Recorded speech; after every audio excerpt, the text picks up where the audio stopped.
an entire subway line is about to take to the skies. The challenge? To thread a fleet of trains into a tunnel sealed at both ends. The deadline, 24 hours away. Quite stressful as I'm looking at it. In Canada, a salvage team battles to raise a plane that's been at the bottom of a lake for 75 years. They are miles away from civilization, so when things go wrong, they're on their own. We got fouled. It happens. Both moves are vulnerable to bad weather. There's a lot more wind up there than down here. Two massive machines. Okay, up another 10, going up. Two teams with a mission to move them. Two tough endeavors that will test the nerves of the people who dare to risk huge moves.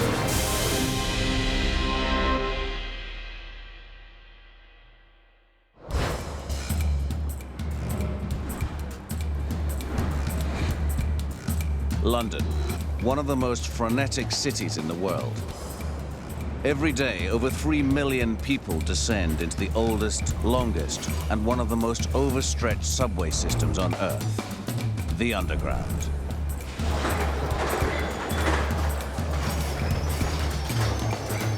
Like a sprawling spider's web, 272 miles of track crisscrosses the capital. 13 lines link almost everywhere in London through a multi-layered labyrinth of tunnels. One of the busiest and shortest lines begins at Bank, deep in the financial heart of the capital.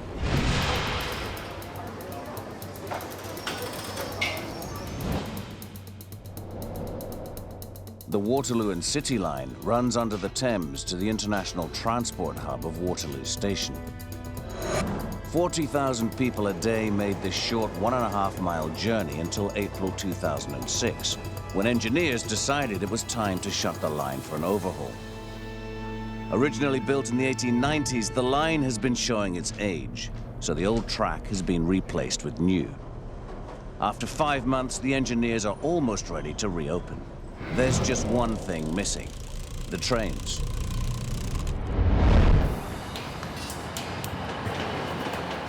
All the cars are being refurbished 190 miles to the north in the rail town of Doncaster.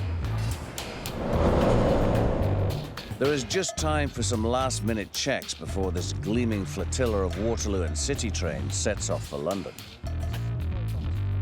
Getting them back down the tunnel is the responsibility of Alf Arnold. I've got these 20 carriages here, and that comprises the whole fleet of the Waterloo and City line, worth about £1 million each.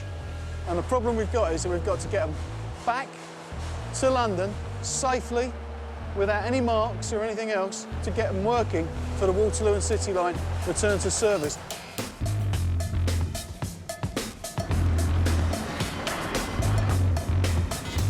The most obvious way back to London is to use the overground railroad that passes right by the yard. The cars could be back in the city in a few hours. But this idea is flawed. There are only a few places where trains can cross from the overground rail network onto the underground. This allows direct access onto every line, except the Waterloo and City line.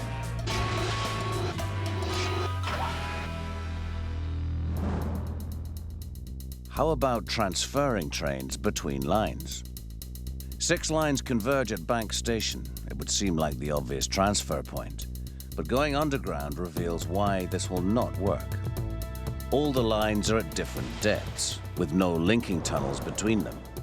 It is physically impossible to transfer trains onto the Waterloo and City line at Bank. What about the other end of the line at Waterloo Station? It's a similar problem. None of the other lines connect.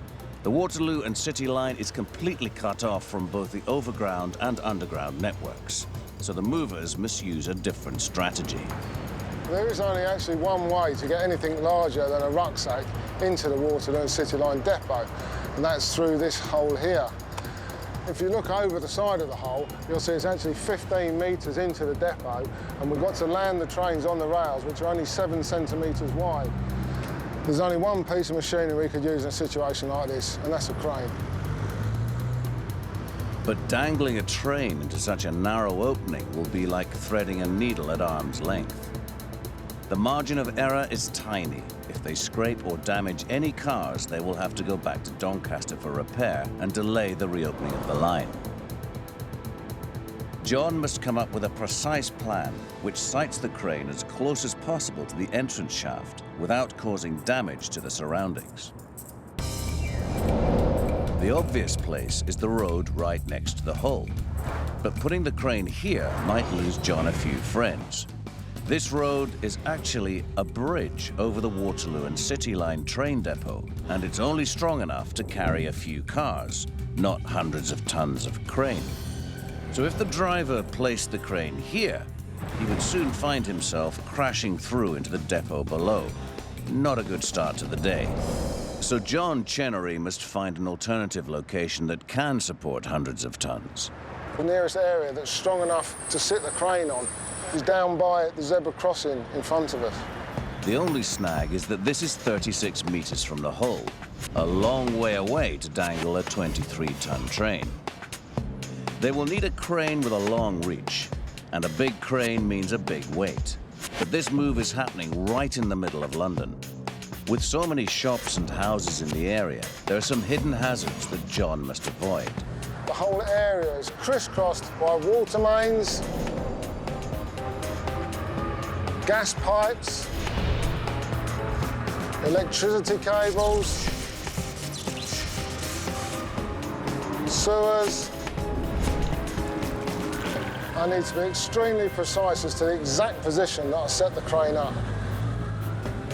Having sorted out how to get the trains into the tunnel, all they have to do now is bring the trains down from Doncaster. With no direct rail links, they will have to move the trains along Britain's notoriously crowded motorways.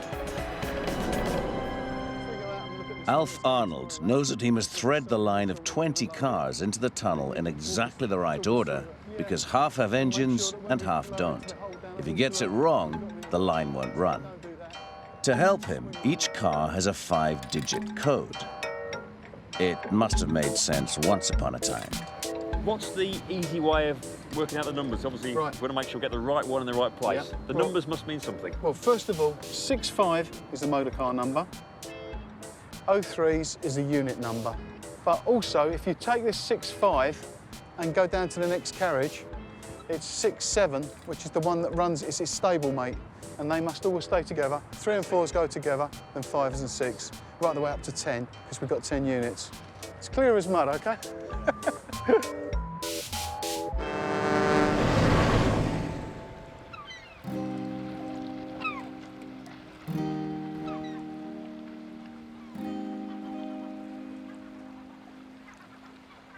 Far away from urban bustle, deep in the Canadian hinterland, lies an isolated lake. Charon Lake is 220 miles northeast of Winnipeg and 50 miles from the nearest settlement. It is an unlikely setting for a nail-biting move, yet this remote lake holds a long-lost secret. On December the 10th, 1931, a lone Fokker Standard Universal transport plane was battling against a thick snowstorm. Spotting a frozen lake from his open cockpit, the pilot decided to risk landing. The plane was ferrying heavy equipment to a gold rush, so when it taxied to a halt, it broke through a thin area of ice. The crew escaped, but rescuing the plane in the middle of winter was impossible.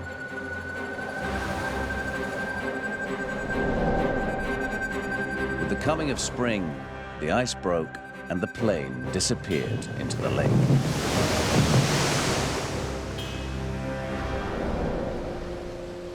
"75 years on, Pat Madden, a retired Mountie, has come to this remote part of Canada to try to recover this historic aircraft. You know, it's just an amazing saga of Canadian exploration and of aviation history. There were only 44 of them made, and they pretty much opened up a good part of the north for exploration and for mapping and everything. They were a real hardy bush plane, and this is the last one. Pat has assembled a team of friends and keen amateurs to help him realize his dream, including his wife, Annette Spaulding, who shares his obsession for this aircraft.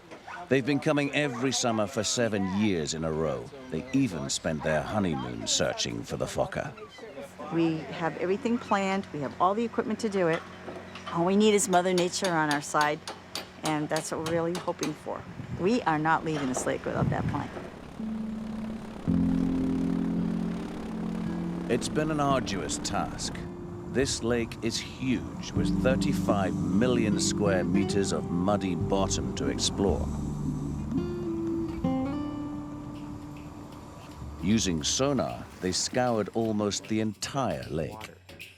Finally, in the summer of 2005, they had a lucky break. And I'll stop the record right here. And there's our target. In the process of running some lines back and forth, we were able to get much better pictures of the target.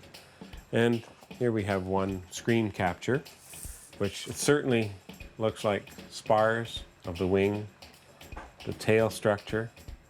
You can actually see the steel lattice of the fuselage. Intrigued by its eerie aura on the sonar, they now call the plane the Ghost of Charon Lake. The team has just 1 week to complete the mission before the volunteers fly back to their day jobs. If they're successful, a Canadian Air Force chopper will fly in to take the aircraft to an air museum in Winnipeg for restoration.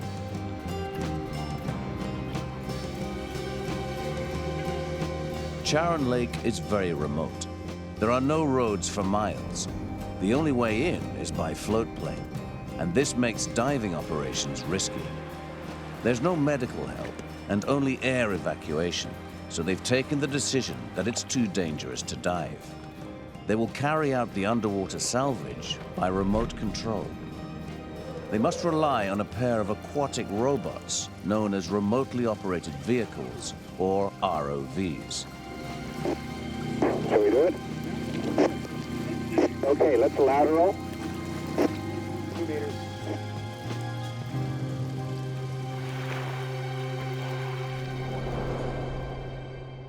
There are several ways they could raise the plane. The first is to use the ROVs to find the best places to cut the fragile airframe into sections and then winch them to the surface.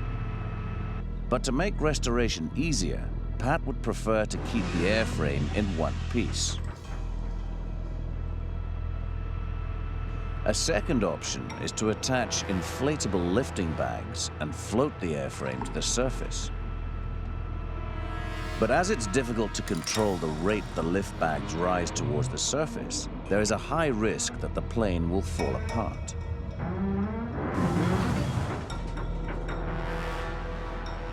Instead, they decide to make use of an original feature of the plane. There are 4 lift points just above the wing, designed for lifting the aircraft when swapping summer floats for winter skis. By attaching a line to each of these, the team hope to winch the plane safely to the surface.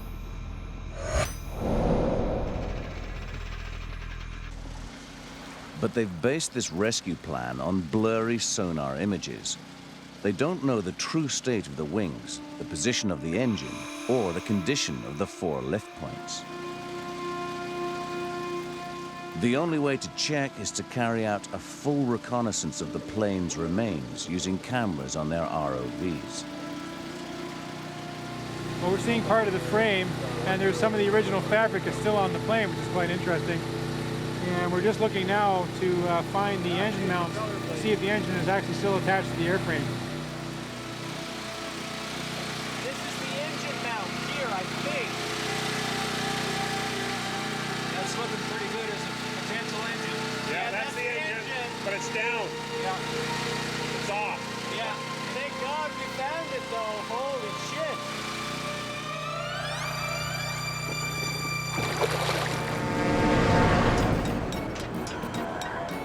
Thousands of miles away, night draws in over London.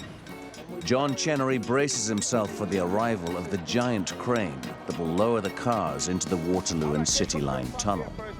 The crane is going to block the road, and I've got to get these wagons out before the crane blocks the road and they'll be trapped in.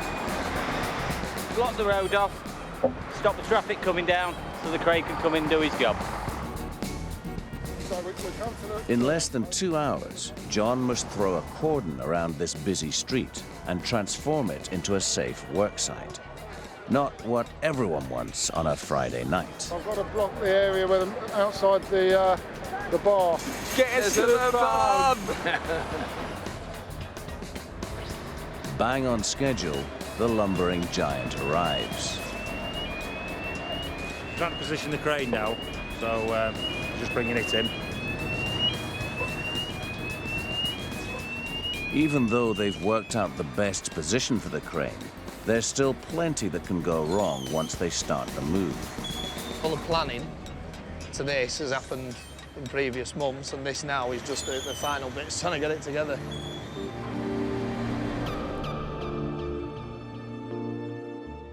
In this position, the crane's arm must be extended to reach the tunnel 36 meters away. This greatly increases the risk of toppling. A crane needs perfect balance, with everything pivoting around a point at the base of the arm, the fulcrum. When a car is lifted, its weight generates a force known as a torque. This torque has to be balanced by a torque coming from the other side of the fulcrum. If these forces are not equal, $5 million worth of crane and train will come crashing down. To get the balance right, they must add massive blocks of ballast to the back of the crane. But it's not just weight that generates torque, it's also distance.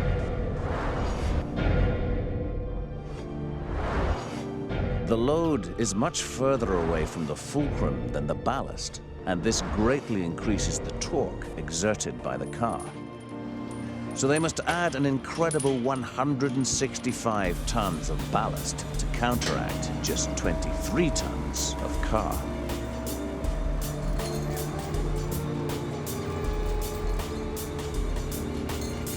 But adding all this extra weight creates another problem. The combined weight of the extra ballast, the train and the crane is over 300 tons. This much weight is too much for the tires to bear. So the crane is fitted with 4 special outriggers that extend out of the sides of the crane. Powered by hydraulics, these sturdy struts lift the tires clear of the ground. But this transmits all the weight onto 4 small areas. The pressure is going to be enormous, far too much for the street to support. All those fragile underground pipes will be at risk.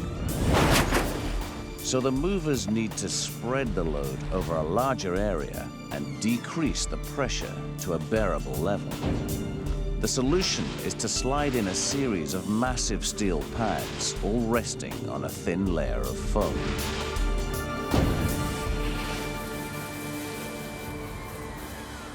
This is the standard mats with the crane, which are 3 meters by 2.5. That reduces the loads, the actual bearing pressures to the ground. So the load going through these mats will actually be less ton per square metre than what it would for a lady, the average side lady, walking down the road in her high heel shoes with the heel going through the ground, when you've probably got approximately 100 and odd ton going through the outrigger and spread over these mats.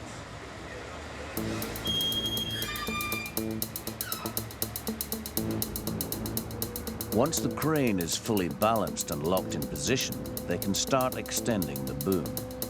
Oh yeah, it's stressing me out.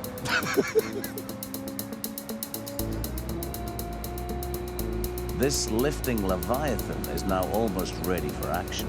But with only 18 hours to lift all 20 cars, the team know the night of the flying trains could become a nightmare.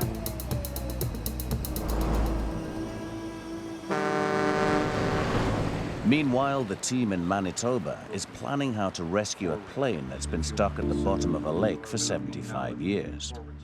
They're reviewing reconnaissance footage taken by their remote vehicles 127 feet below the surface. Those are your main spars, but there's ribbing. So there's intact ribbing. Yep. We have intact ribbing. We have wings. Yes. So the integrity of the wing root looks pretty good. The pilot's windshield. That's it. That is. Look at because there's a bracket there. There's the bracket. That's the We cockpit. have the whole windshield? That's the it's cowling. Not broken? That's the cowling. Oh my God. That's awesome. That's the engine. That's We've got things on here we didn't have last year. There's a cylinder head. Yeah. See those? Those are cylinder heads right there. I was so afraid we lost the engine. That's great. The team are surprised by how much of the plane has survived. Although the outer canvas has rotted away, the metal framework remains intact. The only concern is that the engine has broken off the fuselage. We're very excited to see that the engine's there, but our whole plan to bring it up is all based on the engine, and now we have to change and modify a lot of things. It depends on if you're an optimist or a pessimist. The team will have to rethink the lift plan. Because the 650-pound engine is detached from the airframe, the rear of the aircraft is now heavier than the front. So if they try to winch the plane using its lifting points, the tail would smash down into the lake bed.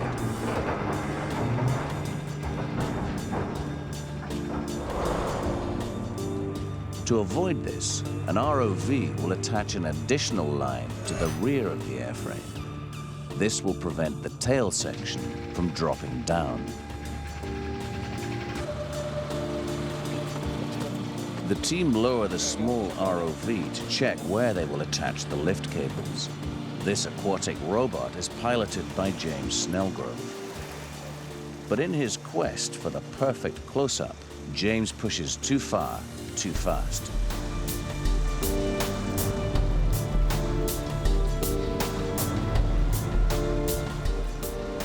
Then, the unthinkable happens. The video feed from 127 feet below the surface suddenly cuts out, and James is left blind. Oh, shit! The situation rapidly deteriorates. Back at camp, Annette and Pat receive the radio message they've both been dreading. What has happened, we're not totally sure, but it somehow got knotted itself around the airframe, and the attempts have made it tighter, and they're trying to get that off over. Okay, we're on standby. Please let us know immediately when it's detangled. What has happened is the ROV, remote operated vehicle, is on a long, long cord that goes down. So at about 127 feet, the debris has made zero visibility, and by mistake, the ROV drove into the inside of the plane or around. Pat, Ben, come in, over. Go ahead, Bill, over. We're seeing oil slicks on the water now. Oh, God, I'm just really worried about this. This is a very expensive instrument. When you're dealing with these kinds of operations, you're going to run into snags. You deal with them, and you get them cleared and move on. So that's what we'll do. We find the snag, and it might be just on one cross, one piece of tubing. It's not going to hurt it to snip one piece of tubing that much. I'd certainly like to do it without having to do that, and I'm hoping the second ROV will be able to pull them free. Pat heads out to assess the situation and offer help. Not only could they lose a machine worth nearly $100,000, but also their dream of salvaging the plane could be over.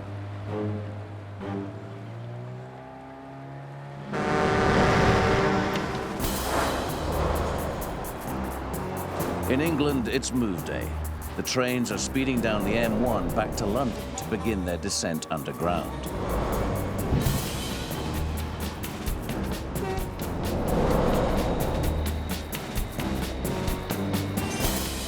Soon, the streets behind Waterloo station are bursting with cars and trains.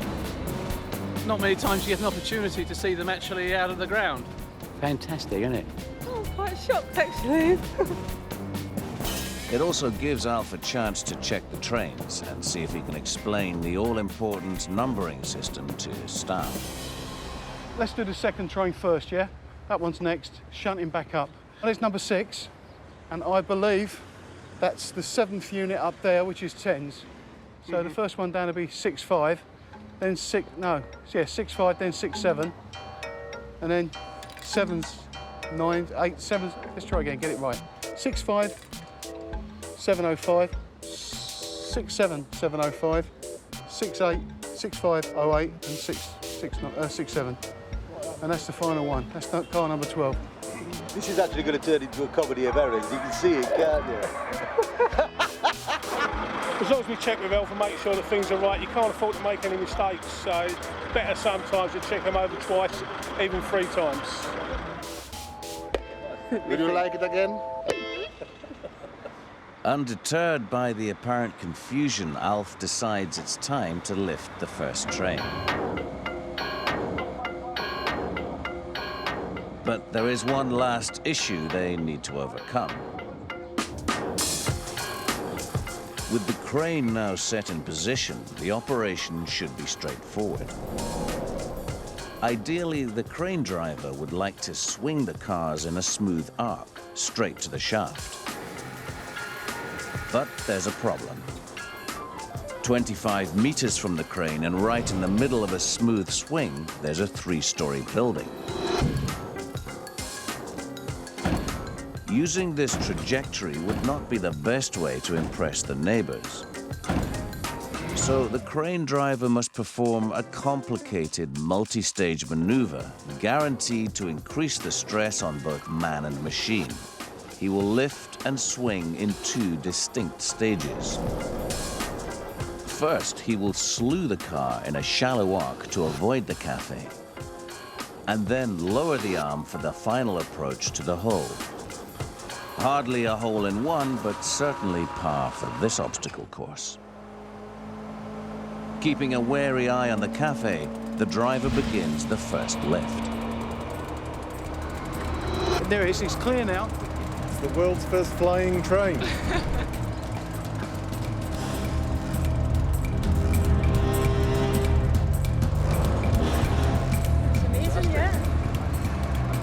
She's now coming in between the gap between the building and the lamppost. £1 million is just floating in space.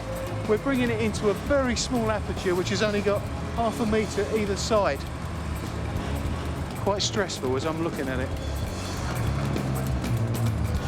The next key part is actually engaging the wheels with the track. We have a banksman down there who's actually organising all this. Keep going. Keep coming. Look you go, Jerry, keep going. Keep going. Keep coming. Stop, all stop. All stop, we're down. It's down on the tracks, perfect. Absolutely spot on. Fantastic job he's just done. 1 down, 19 to go. Over the next few hours, the sky is buzzing with flying trains. But the efforts to raise another flying machine in Manitoba are not running quite so smoothly. They face a difficult problem. $100,000 worth of ROV is wrapped around the spars of the Fokker float plane they're trying to lift. We were planning to look at the left side jacking point, and the bite tightened up. We got fouled. It happens. With the light fading and rough weather forecasted, they need to mount a rescue mission fast or risk losing both the ROV and the aircraft. Waiting at base camp, Annette hopes for the best, but the stress is beginning to show. This plane, it really does mean a lot to me. We're trying to do all this in a very short time frame, probably 4 days. We have everything else in place, everything.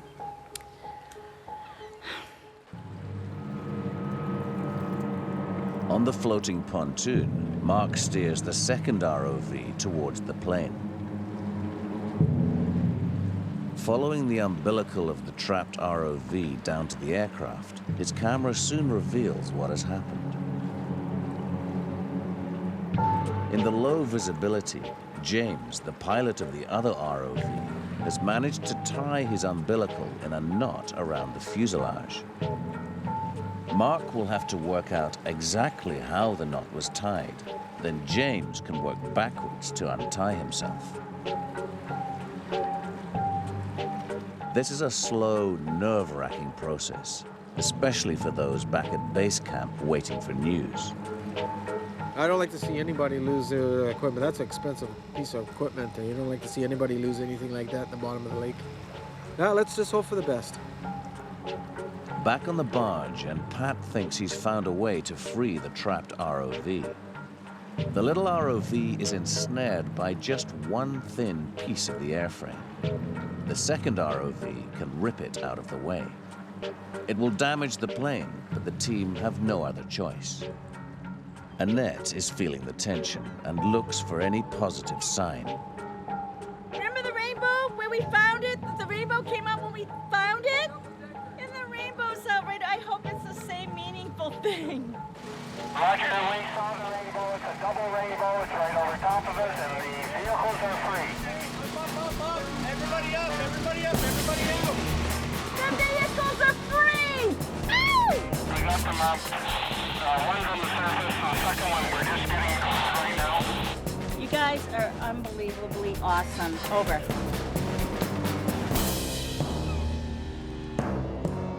With the small ROV free, James the pilot can breathe a huge sigh of relief.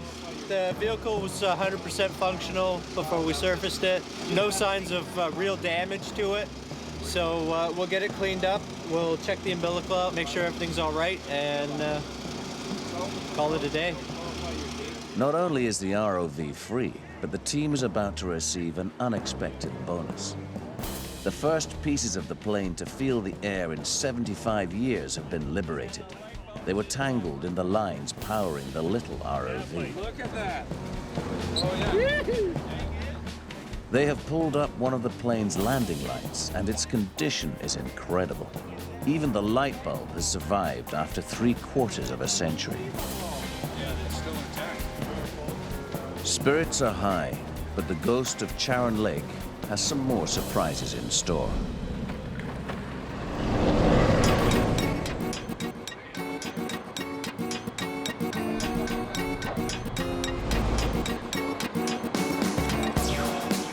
Back in London, and after 8 hours of lifting, they've loaded 8 of the 20 trains into the tunnel. So far, they haven't damaged any in their incredibly tight descent through the entrance shaft. But the bad weather on the horizon threatens the whole operation. Joe, could you just give us a reading on the wind speed, please? Fluctuating today, anything between 2 and 11 meters per second. Thank you, mate. I'm actually taking the wind speed, and at the moment, just standing here in Spur Road, it's nearly 6 miles an hour. But it's not here that's a problem. It's actually up there, because there's a lot more wind up there than down here. Alf has good reason to be concerned. All the roads converge at the point where the crane sits. Although they won't be channeling any traffic, they will be channeling the wind.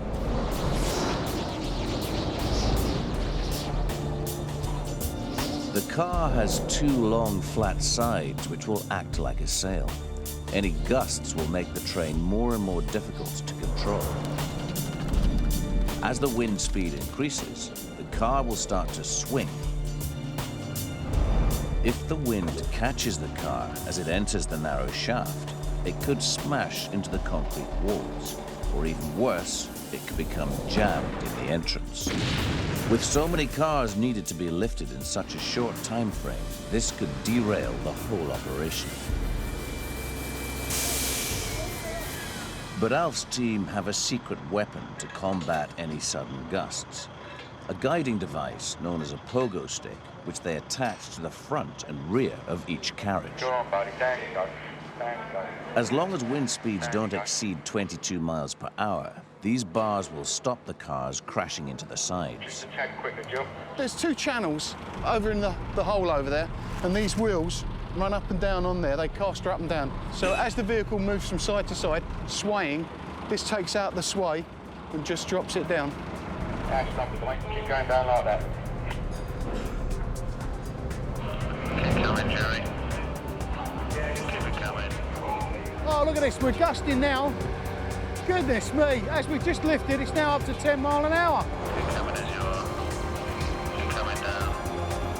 Keep coming down. Keep coming, Jerry. This is a very bad gust coming now, 6.2. This may stop lifting at the moment. Look at this. Keep coming, Jerry. Keep it coming. Keep coming as you are. Despite the blustery conditions, the pogo sticks keep the move right on track. Keep coming, mate. Having rescued the trapped ROV, the team in Manitoba is preparing to go ahead with the lift, but they've just seen some rather disturbing video footage. During the rescue mission, the onboard camera on Mark's ROV discovered that the lift points, vital for lifting the plane, are either corroded or missing. It's just corroded. That's the starboard aft lift lug. Yeah.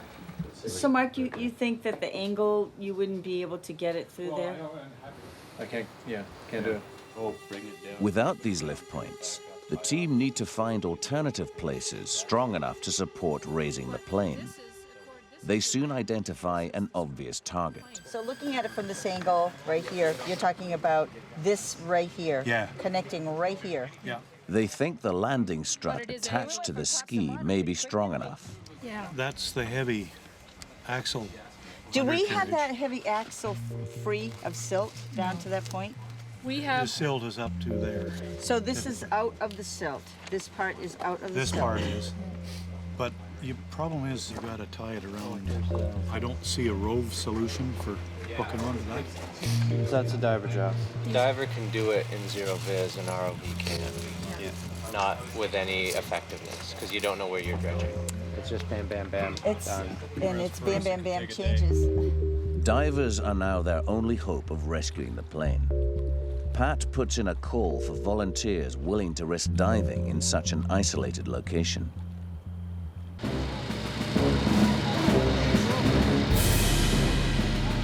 Two days later, the cavalry arrives. They're a crack team of divers from the Canadian Amphibious Search Team, a group of volunteers more used to pulling dead bodies from lakes than rescuing sunk aircraft. There are only 2 days before the helicopter comes to pick up what they've retrieved, so the divers get straight to work. They have 2 objectives: confirm the engine is completely detached and check the airframe is strong enough to withstand a lift. Let's go do it.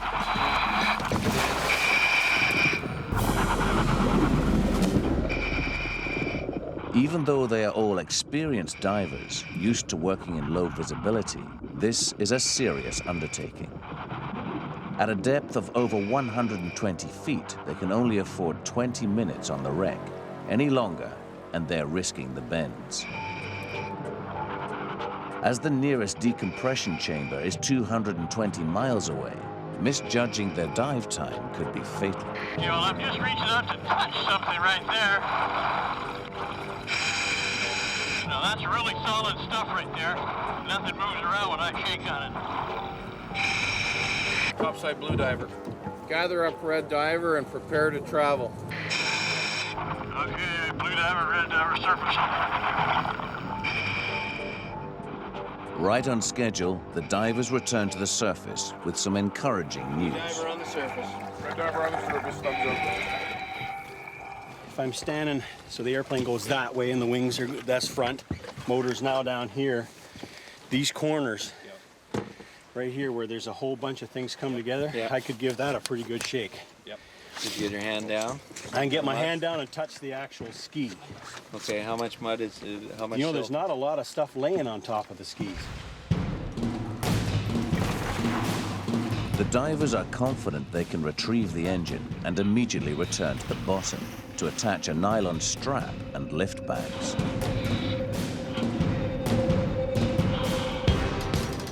Pat starts to crank the heavy engine off the bottom. But will the flimsy-looking boom be able to cope with all this weight? The signs are not good. The only option is to attach more lift bands. Okay, we're standing by to dive. Despite the boom's groans and protests, the team finally get the engine to within a few inches of the surface. Well, this is the big step one. They are running out of light as they tow the engine to a nearby island in the hope they can winch it ashore. By the time they erect the boom, it's dark.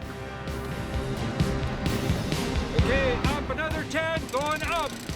The boom is designed to lift in excess of 1,000 pounds, yet it's clearly struggling to cope with the 650-pound engine. Even with the help of the support boat's crane, they still cannot lift it out of the water.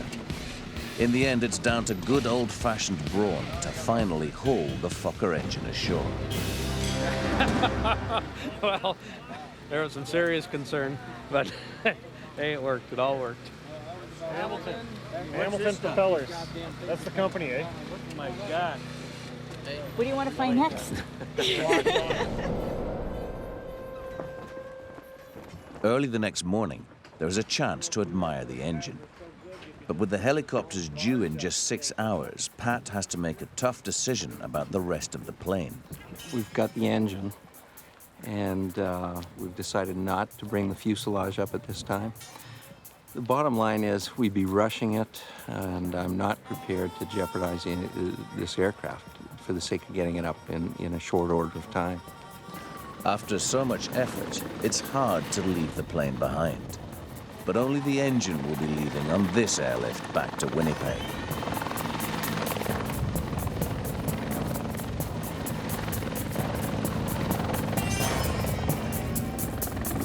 This is incredible. This is awesome. There he is. He's on. Up and away.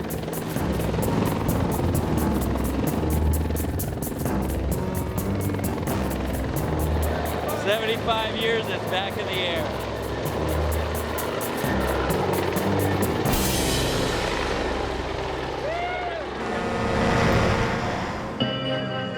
In London, the team attempting to return all 20 cars to a subway line are right on track.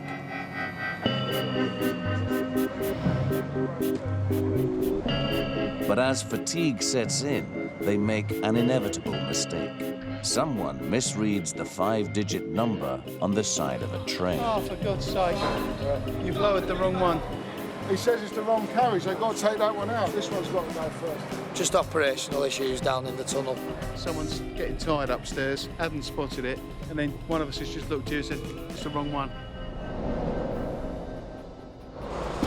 Mixing up the numbers, the team have inserted a driver car instead of an ordinary car. They are left with only 3/4 of a train. If the depot had more space, they could shunt the cars around and deposit the rogue car on the adjacent track. Once the correct car is lowered in, they could then join the other cars to form a complete train. But this is the penultimate car, and the depot is so full, there is no room to maneuver the cars around. With the deadline looming, their only option is to lift the wrong train back out and insert the correct car. Just blame me, everybody else does. Blame me for everything. I painted the numbers wrong on the train. I backed it in the wrong way round. Blame me, everyone blame me. With their sense of humor intact, the crew go into overtime and overdrive to swap the rogue car with the right one.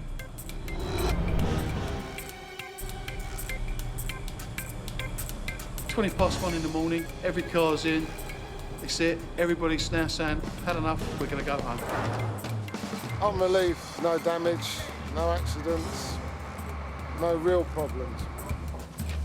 All that remains to be done is to seal up the hole, and the Waterloo and City line is once more ready for passengers. To coin an English phrase, the job's a good 'un.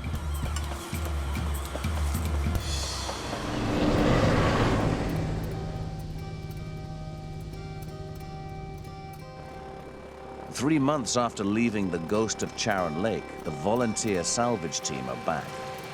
It's October, and they've managed to get some more time off work to make a final attempt to raise the plane before winter sets in. After the previous failure using ROVs, they've decided to dispense with the robots and rely solely on divers. Pat and Annette have persuaded them to risk the lake's dark waters once more. They are assembling an improvised rescue sling to place under the plane's crumbling carcass. Fearing that the rear part of the plane is too fragile to survive a conventional lift, the divers will descend to the wreck and cut the plane in half just behind the wing. After encasing the fragile tail section in a cradle made of snow fence, they will then winch this section to the surface, leaving the remaining fuselage to be lifted later. Once again, they don't have much time. The helicopter is only available for the airlift on one day, and the weather is looking distinctly unsettled.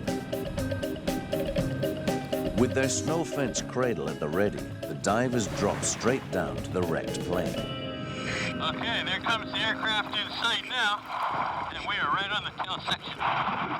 But working in Charon Lake, even the slightest disturbance of the lake bottom plunges the divers into a world of confusion. They can't even see their own hands, let alone the plane. They will have to slice and dice by touch. But despite these awkward conditions, the divers manage to encase the tail in the cradle. I have no idea what's going to happen. Pop up a bit, we want you to watch it. We're going to winch this. Once the cradle is in place, they begin to winch the tail section away from the bottom. Okay, I think it's free. Is that thing secure in there, or do we have to do something? I don't think we want to let this thing hang out here for the night. The tail section has slipped out of the cradle, and their hopes of salvaging the Fokker are literally hanging by a thread. This big piece hanging down below could absolutely break off and make its way back to the bottom pretty quick. It's almost too much for Pat and Annette to bear. Perhaps a hastily improvised sling can save the day. With this extra support connected to the plane's tail, the team now feel confident to tow it to shallow water, ready for the final lift just before the helicopter arrives.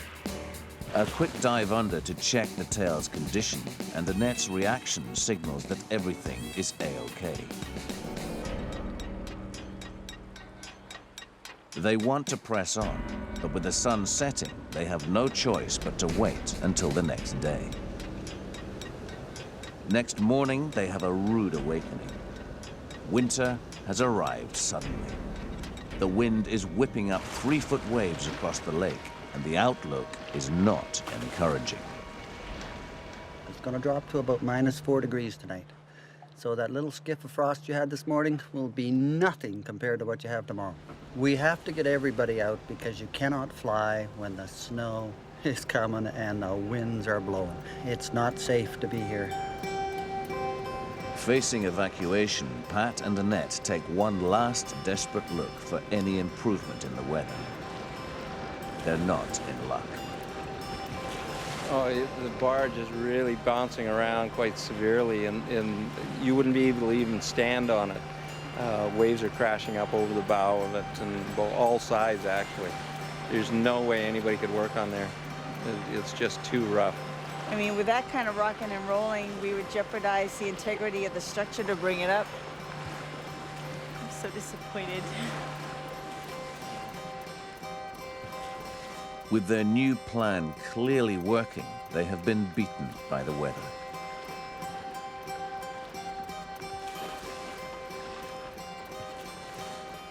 Pat and Annette have to once more concede defeat in their battle to move this historic plane. But they will be back. They will never abandon the ghost of Charon Lake.